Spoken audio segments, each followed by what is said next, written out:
Einen wunderschönen guten Tag, ihr Lieben. Ich bin gerade an der Universität Würzburg, genauer gesagt am Lehrstuhl, wo ich vor Jahren als studentische Hilfskraft gearbeitet habe. Ich habe euch versprochen, auf meinem YouTube-Channel eine Reihe von Interviews zu den verschiedenen Berufsfeldern zur Verfügung zu stellen, weil mich das Thema Beruf und Berufung einfach sehr interessiert und auch für viele junge Leute es sehr nützlich und interessant sein könnten. Heute sprechen wir über das Berufsbild Professor und ich freue mich riesig drauf, euch meinen ersten Interviewpartner vorstellen zu dürfen. Es ist Professor Dr. Erik Hilgendorf, Professor und Lehrstuhlinhaber für Strafrecht, Strafverfahrensrecht, Rechtsinformatik und Rechtstheorie von der Juristischen Fakultät Universität Würzburg in Bayern.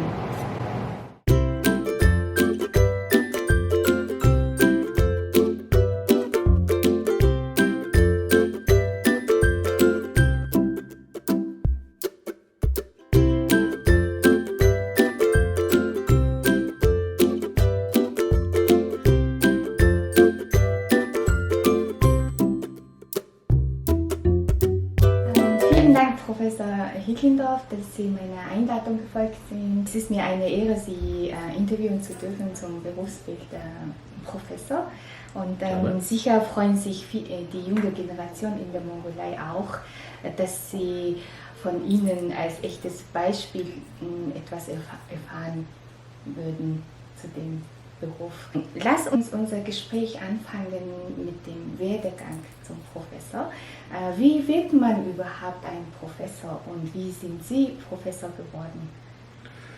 Ja, Professoren sind meistens Leute, die sich besonders für Wissenschaft interessieren. Und bei mir war es so, dass ich als Junge schon Professor werden wollte, allerdings zuerst Philosophieprofessor. Ich habe dann ein gutes Abitur gemacht. Ich habe in Tübingen mein Studium begonnen, und zwar Philosophie und Geschichte. Während des Studiums habe ich aber gemerkt, dass die Philosophie doch etwas brotlos war und nicht die Zukunftsaussichten geboten hat, die mir so wichtig erschienen. Ich habe dann im dritten Semester zusätzlich mit Jura angefangen. Auch das Jurastudium verlief gut. Ich habe ein gutes erstes Examen, ein gutes zweites Examen und dann bot es sich an, statt zu versuchen, Philosophieprofessor zu werden, Juraprofessor zu werden. Und das war dann relativ erfolgreich. Ich bin sehr früh, schon mit 34, in Konstanz als Hochschullehrer tätig geworden. Und Sie haben 2 Doktortitel, ein Doktor in Philosophie und Doktor in Jura. Wir hatten einen Vorfall in der Mongolei, als wir unsere erste Publikation veröffentlichen wollten. Dachte der Lektorat im Verlag tatsächlich, dass ich einen Fehler gemacht habe und den einen Doktor durchgestrichen gehabt. Und so. Ich habe ihm hinterher erklärt, nein, das ist ein Doktor in Philosophie und Doktor in Jura. In Deutschland sollte man promoviert sein, fast alle sind promoviert. Bei mir war es so, dass ich mein Fach Philosophie nicht aufgegeben habe. Ich habe Philosophie und Geschichte bis zum Ende studiert, Master dort gemacht und dann eben auch promoviert und parallel dazu Jura studiert und auch in Jura die Abschlüsse erreicht und dann habe ich in Jura auch promoviert. Das ist aber für Deutschland auch sehr ungewöhnlich. Also 2 Doktortitel hat man normalerweise nicht, es sei denn, man hat einen Dr. HC. Also in den USA zum Beispiel ist es ganz anders, dass die Professoren nicht unbedingt einen Doktortitel haben, also dass die nicht promoviert haben. So ist das. Also die USA haben doch ein anderes akademisches System. Das deutsche System ist älter und legt doch durchaus Wert auf eine gewisse Hierarchie. In den USA wird man auch leichter Professor. Das liegt aber daran, dass dort schon Personen, die bei uns eigentlich Assistenten wären, als Professor bezeichnet werden. Also man ist Assistant Professor, Associate Professor, dann erst viel später Full Professor. Bei uns ist man lange Zeit nur Assistent. Nur heißt, man ist eben noch kein Professor, man verdient trotzdem schon gut Geld. Und dann gibt es sozusagen eine Kluft, die man überwinden muss und dann wird man als Professor berufen. Es ist nicht einfach, zum Professor berufen zu werden. Gerade für Juraprofessoren ist es oft ein sehr langer Weg. Wie sieht denn eigentlich ein gewöhnlicher Arbeitstag von einem Professor aus? Eines der ganz großen Probleme in meinem Beruf ist, dass es keine klare Grenze gibt zwischen Freizeit und Beruf. Und wenn man engagiert arbeitet, und viele von uns tun das, kann es leicht passieren, dass die Arbeit die ganze Freizeit überwuchert. Bei mir ist das auch schon der Fall. Wenn ich morgens den Computer anstelle um 7 oder auch schon früher, checke ich erstmal meine Mails, und das sind teils berufliche, teils private. Und dann muss ich in der Regel sehr früh anfangen, um 7:30, um 8, mit dem Verfassen von Texten. Ich muss Gutachten schreiben, ich muss E-Mails beantworten, dann in der Vorlesungszeit Vorlesungen halten. Wir müssen 8 Stunden in der Woche vorlesen. Das bedeutet, ich stehe 8 Stunden am Katheder, ich muss aber die Veranstaltung auch vorbereiten. Das sind dann durchaus nochmal eine Stunde pro Vorlesung. Also man arbeitet sehr, sehr viel. Es gibt Untersuchungen, die zeigen, dass die Professoren ungefähr so viel arbeiten wie die Anwälte in den Großkanzleien, das heißt durchaus 60 oder 70 Stunden in der Woche. Und nach der Promotion muss man ja habilitieren. Was ist das eigentlich? Die Habilitation ist eine Art zweite Doktorarbeit, und zwar nochmal eine große Doktorarbeit. Die Promotion, die bezieht sich in der Regel auf ein punktuelles, einzelnes Thema. In der Habilitation muss man was Größeres schreiben, so 300 Seiten, 500 Seiten. Und das sollte eher ein Grundlagenthema sein. Und die Habilitation unterscheidet letztlich den Professor von den juristischen Experten, die keine Professoren sind. Denn wir haben hier in Deutschland, in Europa generell auch viele Anwälte mit guten Doktorarbeiten. Also die Doktorarbeit macht nicht den Unterschied, aber die Habilitation, die macht den Unterschied zwischen dem Nicht-Professor und dem Professor. Habilitation ist dann quasi die Befähigung zum Professor, dann, dass man auf bestimmten Gebieten lehren darf. So ist das. Also die Erlaubnis zu lehren, die nennt man Venia, die Venia. Und die Venia bekommt man nur, wenn man habilitiert ist. Also die Habilitation ist die Voraussetzung für die Venia. Deswegen sind fast alle Professoren habilitiert. Und Sie sind der Lehrstuhlinhaber für Strafrecht, Strafverfahrensrecht, Rechtstheorie, Rechtsinformatik, was war noch? Informationsrecht. Und Informationsrecht. Genau, und das sind ja ziemlich viele Fächer. Ja. Und ist es so, dass man von Anfang an sich auf ein Gebiet dann konzentriert, fokussiert und dann später sich erweitert, oder? Also wir müssen uns relativ früh entscheiden, ob wir ins Strafrecht gehen wollen, ins Zivilrecht oder ins öffentliche Recht. Okay. Und zu diesen Fächern gehört in der Regel auch noch ein prozessualer Teil, also Strafprozessrecht, Zivilprozessrecht oder Verwaltungsprozessrecht. Und dazu kommen dann besondere Interessengebiete, etwa Rechtsphilosophie oder Informatik oder Rechtsgeschichte. Und ich hatte relativ früh einen starken Fokus auf Rechtsinformatik, auf Informatik. Also ich arbeite viel im Bereich Internet, heute künstliche Intelligenz. Ich bin Mitglied der European High Level Expert Group on Artificial Intelligence, was auch viel Zeit kostet. Und das läuft sozusagen neben dem Strafrecht her. Aber die Strafrechtswissenschaft ist schon mein Hauptarbeitsgebiet. Ich wollte nochmal zu dem gewöhnlichen Arbeitstag zurückkommen. Und zwar, die Professoren reisen sehr viel. Also fast so viel wie Travel-Blogger. Ja, wie kommt es, dass die Professoren so viel reisen? Ich glaube, dass nicht alle Professoren viel reisen, aber manche reisen viel, ich reise sehr viel. Das hat damit zu tun, dass gerade mein Themenfeld, das Internetrecht und Recht der künstlichen Intelligenz, heute sehr international ist. Die technischen Fragen, die sich im Zusammenhang mit KI stellen, sind eigentlich weltweit die gleichen.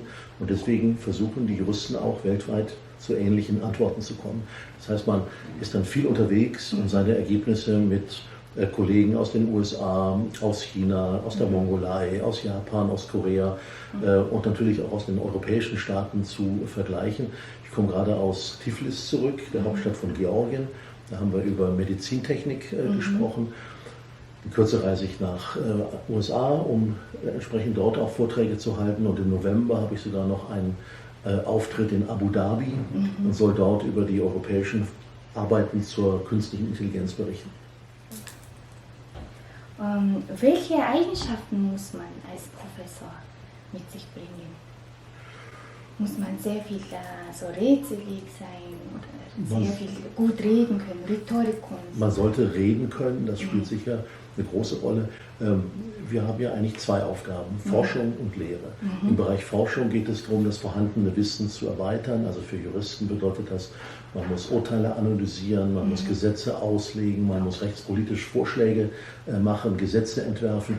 Also man braucht dazu Interesse an den Themen, man braucht Fantasie, man muss sprachlich gewandt sein, man muss formulieren können, aber auch sprechen können, um seine Ideen nach außen darstellen zu können. Und dazu kommt die Befähigung in der Lehre zu arbeiten. Das heißt, man muss reden können, man muss auch mal energisch sprechen können, denn nicht alle Studierenden sind nett. Man sollte aber auch versuchen, die jungen Leute mitzureißen, neugierig zu machen. Man sollte eine gewisse Begeisterung für seinen Beruf ausstrahlen. Es ist nicht so ganz einfach, mit sehr jungen Leuten umzugehen. Viele unserer Studenten sind noch nicht mal 20 und manche sind noch so ein bisschen kindisch. Gerade die jungen Männer sind häufig noch etwas unreif und man spricht zu denen anders, als man zu Leuten spricht, die schon kurz vorm Examen stehen und dann 24, 25 sind. Also das bedeutet, man braucht durchaus auch gewisse pädagogische Fähigkeiten. Weil man ja eben sehr viel Gutachten erstellt und viele Reden hält, muss man auch sehr viel schreiben. Man muss viel schreiben. Also in meinem Fall ist es so, dass ich Diktiergeräte benutze und die Dinge direkt in den Computer rein diktiere. Früher hat man diktiert und die Sekretärin hat es geschrieben. Das wird heute nicht mehr so gemacht. Manche Kollegen tun das noch. Und es gibt auch noch Professoren, die selber alles schreiben, sei es im Computer oder gar von Hand. Und dann wird es vom Sekretariat übertragen. Das sind aber heute eher altmodische Methoden. Ich glaube, der Standard ist, dass man selber mittels eines Sprachprogramms in den Computer rein diktiert. Das heißt, die Eigenschaften, die sich nicht eignen, für einen Professor zu werden, sind dann, wenn man nicht so gerne schreibt oder nicht so gerne mit einem Thema sich lange befasst oder wenn man nicht so gerne vor Publikum spricht. Ja. Also Juraprofessor, das ist nichts für Leute, die schüchtern sind, die Angst haben. Ja, also muss man sehr offen und extrovertiert sein. Offen sein, extrovertiert, selbstbewusst auch. Und natürlich sind die Studenten respektvoll, wenn sie merken, dass der Dozent oder die Dozentin überlegenes Wissen hat. Aber es gibt auch immer wieder Situationen, in denen man mal energischer auftreten muss. Und diese persönlichen Faktoren spielen eine große Rolle. Wenn man vor 200 oder 500 Studenten tritt und hat Angst vor denen, dann nutzen die das aus. Also man muss sich auch wehren können. In späteren Semestern, wenn die jungen Leute etwas älter geworden sind, sind die auch vernünftiger und es geht mehr um die Sache. Aber gerade die Anfängerkurse, erstes und zweites Semester, sind Kurse, in denen pädagogische Maßnahmen und pädagogische Eignung eine ganz große Rolle spielen. Was war für Sie der schönste Moment in Ihrer Tätigkeit und was war der schlimmste Moment? Das ist natürlich jetzt schwierig zu sagen. Schlimme Momente verdränge ich eigentlich immer. Ich kann mich kaum an schlimme Momente erinnern. An sich, das tun die weisen Juraprofessoren so. Genau, wir verdrängen das Unangenehme einfach.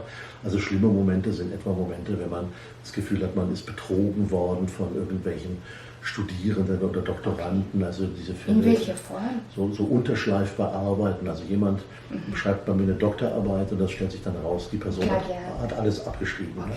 Plagiat, das ist auch eine Kränkung für den Betreuer, weil die Betreuung eines Promotionsprojektes sehr viel Arbeit macht, viele Stunden kostet. Und wenn sich dann herausstellt, die Person, die die Arbeit geschrieben hat, hat betrogen, ist das auch eine Beleidigung für den Professor. Das ist unangenehm. Unangenehm sind manchmal auch die sehr, sehr langen Sitzungen, die man mit der Hochschulleitung durchführen muss und bei denen nichts herauskommt. Aber es gibt auch Positives, zum Beispiel wenn man merkt, junge Leute, die man als Student, Studentin betreut hat, sind jetzt erfolgreich und kommen weiter. Das ist immer sehr schön. Und das sind dann doch schöne Momente, wenn man sieht, aha, aus dem oder aus der Person ist etwas geworden. Man sieht dann so quasi die akademischen Kinder, die dann so Erfolg haben. Das sind wie Kinder, wir sprechen ja sogar bei Promotionsverhältnissen von der Rolle als Doktorvater oder Doktormutter. Das finde ich auch sehr schön, ja? Man nennt Doktorvater oder Doktormutter. Gab es so Vorfälle, wo Sie dachten, dieser Beruf könnte gefährlich sein, wie zum Beispiel, wenn ein Student nicht zufrieden war mit der Note? Also in richtig gefährliche Situationen bin ich bisher nicht gekommen. Ich habe einmal vor etlichen Jahren schon eine Gruppe von 3 Studierenden aus dem Hörsaal rauswerfen müssen. Die waren laut und haben die anderen gestört und ich bin dann vom Katheter runter, bin hinten in den Hörsaal und habe den einen gepackt und rausgeschoben und die anderen sind dann mitgekommen. Es war auch letztlich keine sehr gefährliche Situation. Die waren etwas angetrunken und die hatten sich zum Ziel gesetzt, sie wollten mal eine Jura-Vorlesung stören. Und diese Störung war dann letztlich erfolgreich und die haben also keinen Widerstand geleistet. Eine Herausforderung. Das war eine Herausforderung, es hat geklappt. Was mich manchmal ein bisschen stört und was vielleicht auch ein bisschen gefährlich ist, es gibt heute Studierende, die hypermoralisch in die Vorlesung gehen und gerade im Strafrecht ist es so, da sind halt bestimmte Leute Straftäter. Und wenn ich jetzt, sagen wir mal, einen Türken als Straftäter nehme, und es gibt natürlich Türken, die Straftaten begehen, und so einen Fall mit dem Türken als Straftäter bespreche, dann wird argumentiert, der Mann ist Rassist, ja? Für den sind Türken Straftäter. Aber es ist natürlich so, dass nicht alle Türken Straftäter sind. Und es sind auch nicht alle Deutsche Straftäter. Aber es kommt durchaus vor, dass einmal ein Deutscher Straftäter ist oder einmal der Türke Straftäter ist. Und wir müssen die Studenten natürlich so ausbilden, dass das, was wir denen in der Ausbildung vermitteln, das ist, was die in der Realität auch zu erwarten haben. Also wir bilden nach Fällen aus, die in der Realität vorgekommen sind oder so vorkommen könnten. Und man kann nicht immer die Nationalität außen vor lassen. Und ein großes Problem ist, dass man heute über soziale Netzwerke ganz leicht Unsinn verbreiten kann. Wenn man früher verrückte Gedanken hatte, konnte man die allenfalls in einem Brief äußern. Und den Brief hat der Professor gelesen und weggeworfen. Heute würden solche Leute ihre... Twitter oder Facebook. Genau, Twitter, Facebook und dann verbreitet sich das sofort. Ja, und man läuft dann doch Gefahr, dass man einen schlechten Ruf bekommt. Ich kann jetzt nicht sagen, dass ich das als gefährlich empfinde, aber es ist unschön und mich stört das ein bisschen.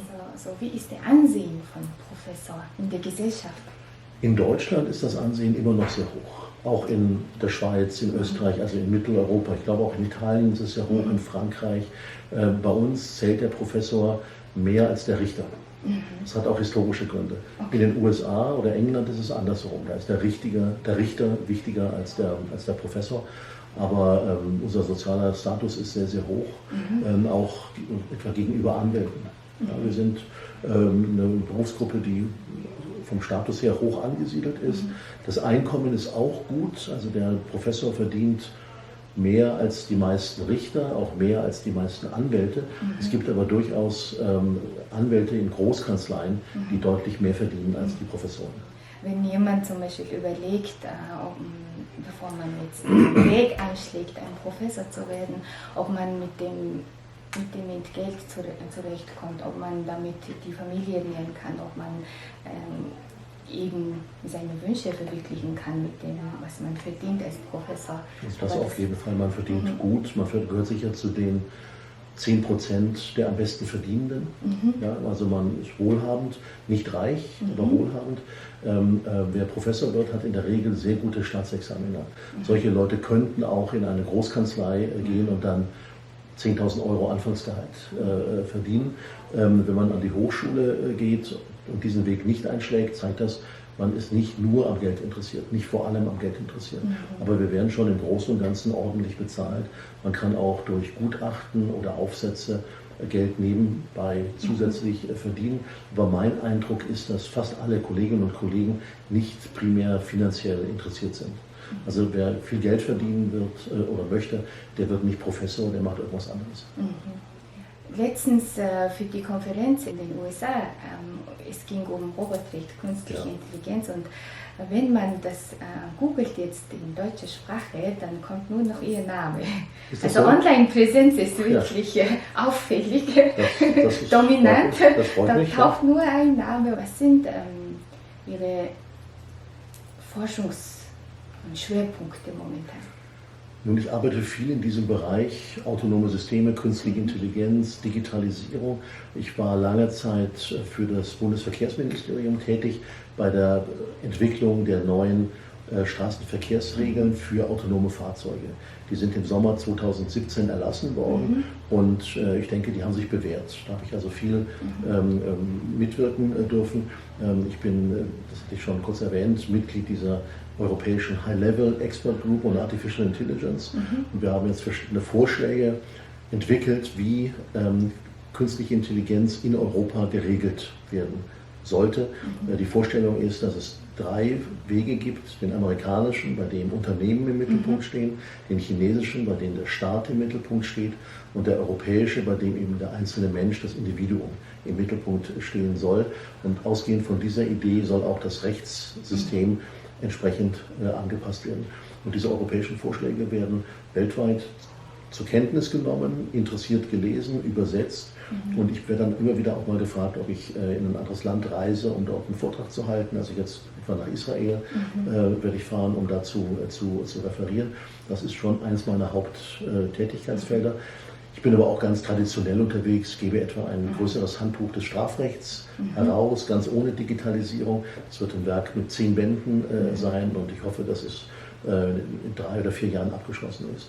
Also der Lehrstuhl macht viel. Ich könnte das auch nicht tun ohne meine Mitarbeiter und Mitarbeiterinnen. Das sind hervorragende Leute, in der Regel junge Leute, die an ihrer Doktorarbeit arbeiten, die dann in 2, 3 Jahren fertig sind und mir aber jetzt helfen, die Lehrstuhlprojekte voranzubringen. Als Professor publiziert man sehr viele Aufsätze.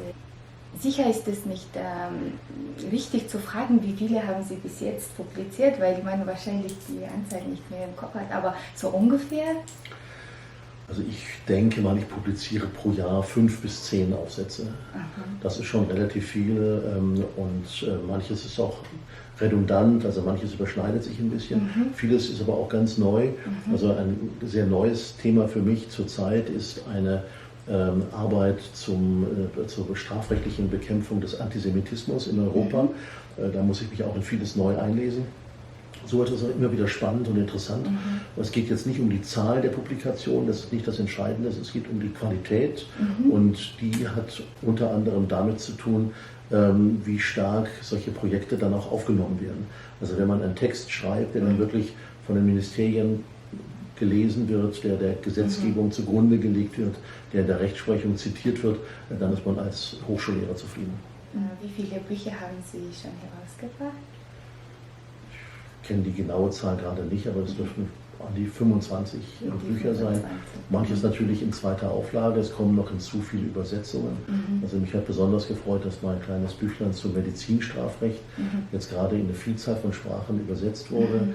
Ins Spanische, ins Portugiesische, ins Georgische, ins Japanische, eine chinesische Übersetzung, und der Englische ist tatsächlich in Vorbereitung.